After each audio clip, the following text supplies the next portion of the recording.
What if I told you, the most powerful apologies are never spoken aloud? That sometimes "I'm sorry" doesn't come from the mouth, it comes from the quiet gestures we almost overlook. This is the story of Daniel and Claire, and the night their silence said everything words never could.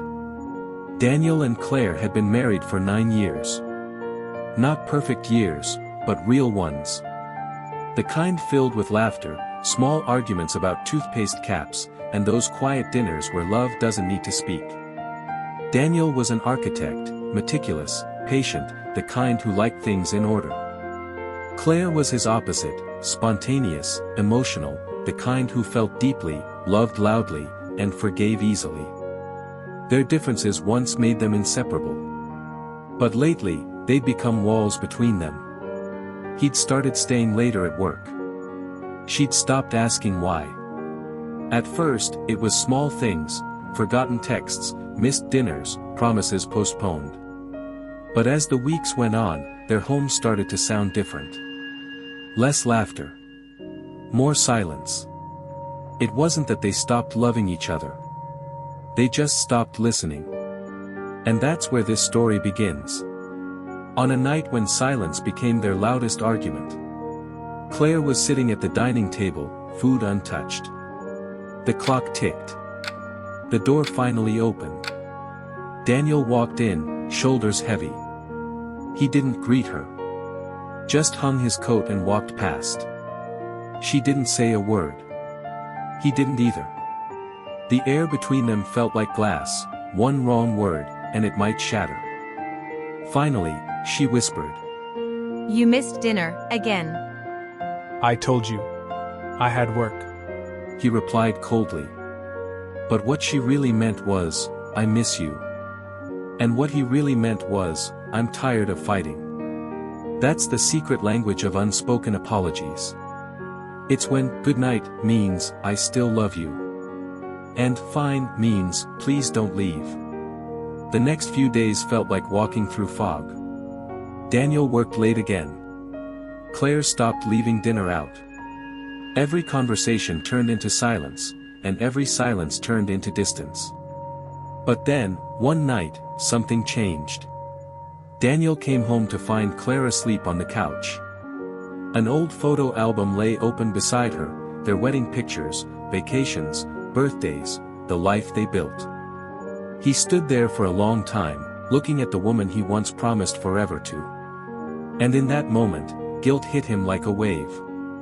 He wanted to say, "I'm sorry." But pride kept his mouth shut.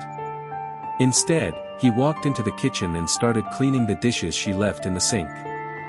He folded the blanket around her. He turned off the light. It wasn't an apology. But it was the closest he could get. The next morning, she noticed the clean dishes. The folded blanket. She didn't say anything either. But something in her chest softened. That was the first unspoken apology. That night, everything came to a breaking point. Claire had found an email, not from another woman, but from a job offer, in another city. He hadn't told her. She confronted him. He stayed quiet. "Why didn't you tell me, Daniel? Were you planning to leave me too?"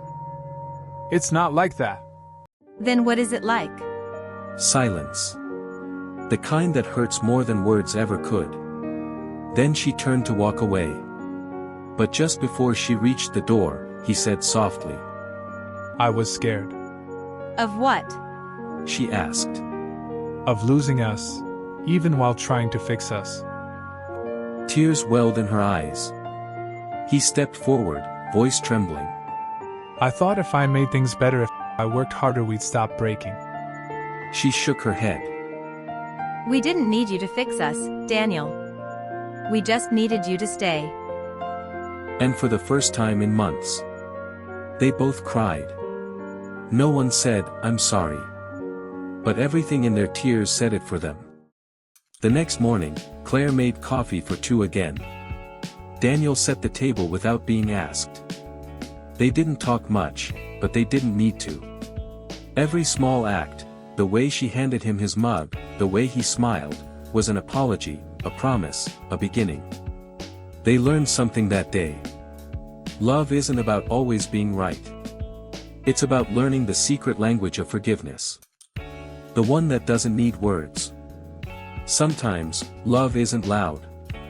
It's quiet. It's in the way we show up after a fight. In the coffee made before sunrise. In the silence that says, I still choose you. Because the strongest marriages aren't built on perfect communication. They're built on hearts that understand even when words fail.